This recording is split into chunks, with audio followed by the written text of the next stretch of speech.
নমস্কার, আমি ডাক্তার রনি মল্লিক। আজ আমরা কার্ভ মেটালিক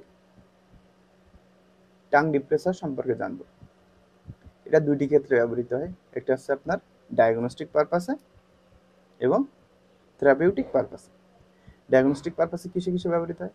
যদি আপনার ওরোফ্যারিংসে অথবা পোস্টেরিয়র ফ্যারিঞ্জিয়াল ওয়ালে, টনসিলার ফসাতে যদি কোনো ফরেন বডি আটকে থাকে, তখন সেটা দেখার জন্য আমাদের টাংকে ডিপ্রেস করে আমরা এই টাং ডিপ্রেসার দিয়ে ফরেন বডিগুলো দেখতে পারি।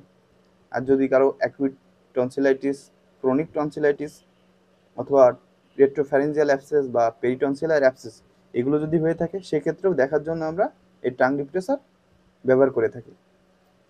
এছাড়া থেরাপিউটিক পারপাসে কী কী ক্ষেত্রে ব্যবহৃত হয়?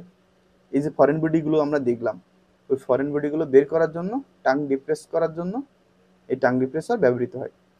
এবং এই যে রেট্রোফ্যারিঞ্জিয়াল অ্যাবসেস, পেরিটনসিলার অ্যাবসেস এগুলো ড্রেন করার জন্য এই টাং ডিপ্রেসার ব্যবহৃত হয়ে থাকে। যদি এই ভিডিওটি আপনাদের ভালো লেগে থাকে, আপনাদের কোনো উপকারে এসে থাকে, তাহলে অবশ্যই একটা লাইক দিবেন, শেয়ার করবেন এবং সাবস্ক্রাইব করবেন আমার চ্যানেলকে। ধন্যবাদ আপনাদের সবাইকে।